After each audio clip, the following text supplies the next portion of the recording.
We've covered the two big categories so far of our team and their team.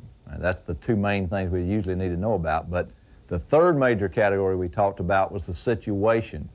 Now, that might not be clear to you what I'm talking about when I say situation. By situation, we mean things like, what inning is it? You know, it makes a difference if it's early in the game or if it's late in the game.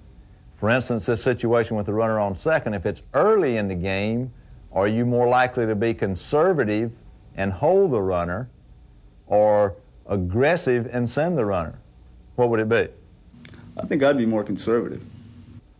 Okay, conservative. Early in the game, you want to be conservative because you've got the whole ball game to get these runs. You've got more chances coming up. So it's not as important that you take the chance right now to get a runner in because you've got a lot more chances. If it's late in the ball game, you're normally going to be a little bit more aggressive because your time's running out.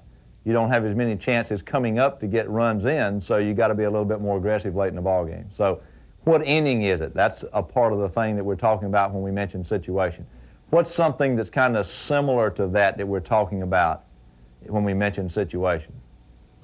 It will be important to know how many outs there are. Okay, outs. How many outs are there? Just like innings run out, so do outs in an inning run out. You need to know if there's no outs, 1 out, 2 outs.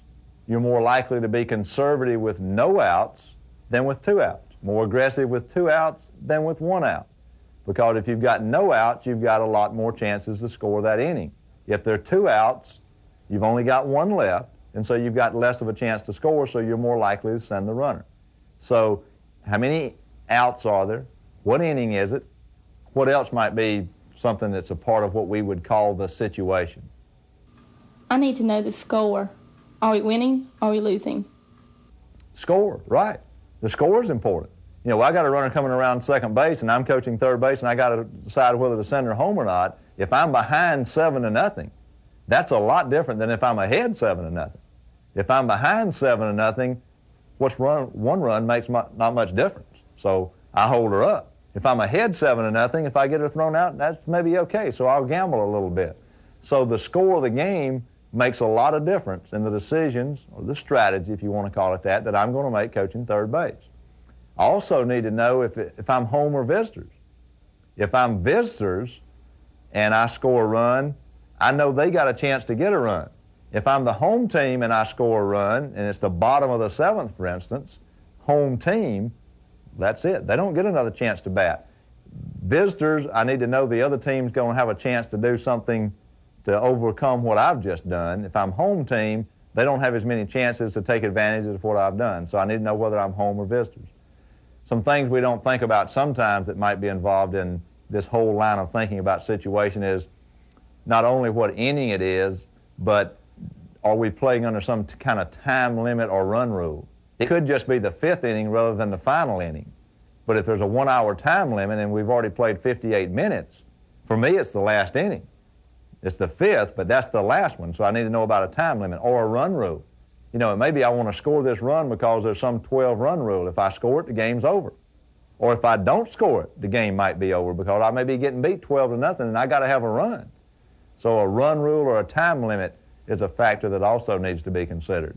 And then one of the things you might want to think about, is this a league game or is this some kind of tournament game? Is this for the national championship? Or is this a game early in the season where you're trying to learn? For instance, I know a coach who during the regular season chooses to be visitors every time in tournaments where they flip a coin. If he gets his choice, he'll pick visitors because he knows if he's the visiting team, he gets to bat 7 times. And so he gets more batting practice and base running practice, and that's what he wants to work on. So he picks visitors.